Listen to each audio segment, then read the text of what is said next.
Ibu bapa, saudara-saudari, umat beriman yang dikasihi Tuhan. Dari Rumah Studi Wisma Sang Penebus Yogyakarta, kami sajikan untuk Anda renungan Minggu Paskah kedua.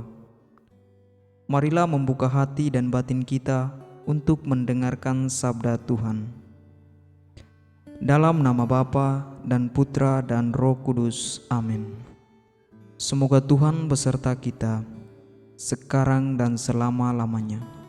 Inilah Injil Tuhan kita Yesus Kristus menurut Santo Yohanes. Dimuliakanlah Tuhan.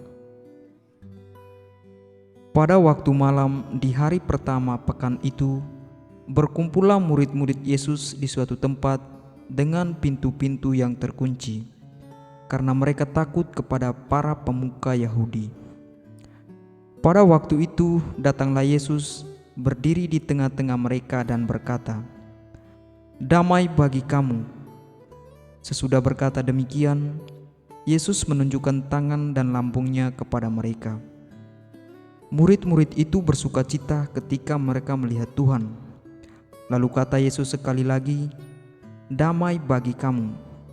Sama seperti Bapa mengutus aku, demikian juga sekarang aku mengutus kamu." Sesudah berkata demikian, Yesus menghembusi mereka dan berkata, "Terimalah Roh Kudus.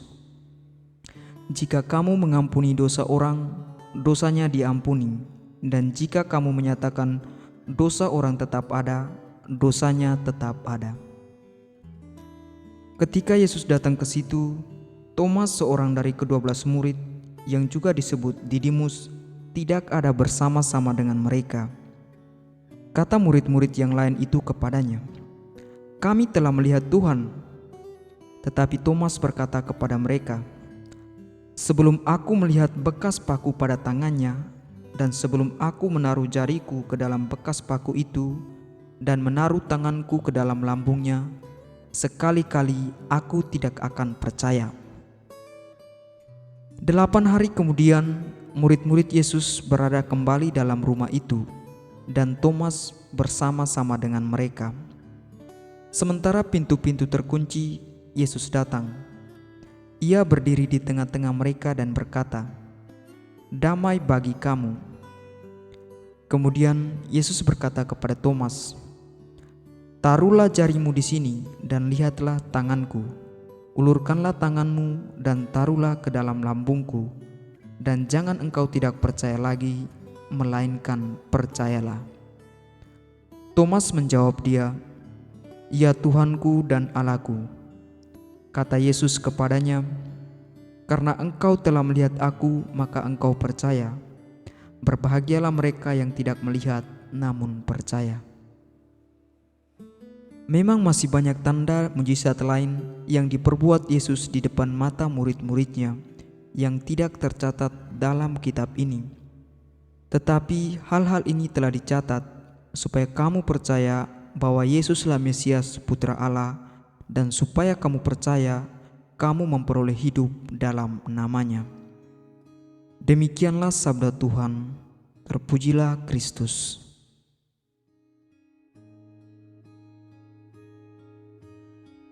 Merelakan seseorang yang kita cintai adalah sesuatu yang sulit dan berat adanya.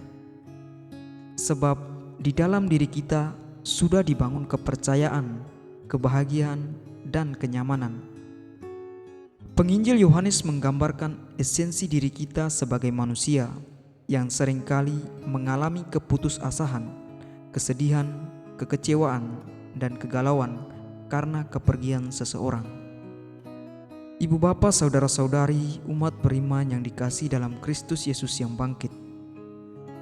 Damai sejahtera bagi kamu yang disampaikan oleh Yesus seakan-akan menjadi jawaban atas kerinduan para murid, hingga membawa mereka pada sikap kebangkitan dan kelahiran baru.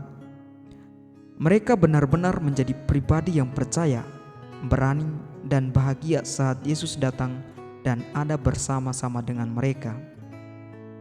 Rasul Paulus dalam bacaan pertama juga menunjukkan pribadi para murid yang dengan berani pergi mewartakan tentang Yesus dan membawa warta keselamatan itu kepada semua orang, sehingga pertumbuhan iman di antara umat semakin berkembang dan semakin banyak pula yang percaya dan mengikuti ajaran para rasul.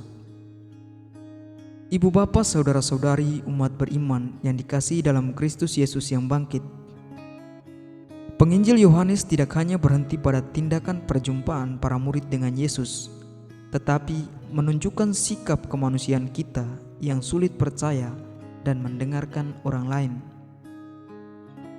Pribadi Thomas adalah representasi akan kemanusiaan kita sendiri. Kita lebih mudah menerima dan percaya jika kita melihat dan mendengarkannya secara langsung.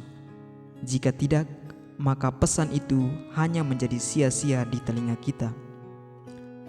Demikian pun Thomas yang harus meminta tanda dan bukti, sehingga ia harus menyatakan bahwa sebelum aku melihat bekas paku pada tangannya dan sebelum aku mencucukkan jariku ke dalam lambungnya, sekali-kali aku tidak akan percaya.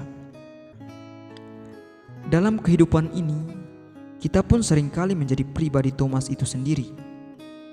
Kita hanya melakukan pencarian, penantian, dan pertanyaan akan kebangkitan Tuhan tanpa membuka diri kita untuk mengalami misteri Allah yang terus-menerus terjadi atas hidup kita. Maka kita sebagai umat beriman hendaknya membangun sikap iman yang teguh, sebab imanlah yang akan menyelamatkan kita. Iman juga akan membawa kita pada sikap kerendahan hati, kesiapsediaan dan keterbukaan untuk melihat, mendengar, dan menerima misteri keselamatan Allah. Dengan demikian, Tuhan akan menyatakan kepada kita, "Berbahagialah kamu yang tidak melihat, namun tetap percaya." Kita dengan keyakinan yang pasti menjadi saksi kebangkitan Tuhan bagi orang lain. Amin. Marilah kita berdoa. Tuhan Yesus, Engkau sungguh bangkit dari alam maut. Melalui kebangkitan, Engkau ingin menyatakan diri sebagai Allah yang telah mengalahkan kekuatan dosa dan kematian. Mampukanlah iman kami untuk percaya akan misteri kebangkitan-Mu itu, sehingga kami pun mampu mewartakan keselamatan-Mu kepada seluruh dunia. Amin. Dalam nama Bapa dan Putra dan Roh Kudus. Amin.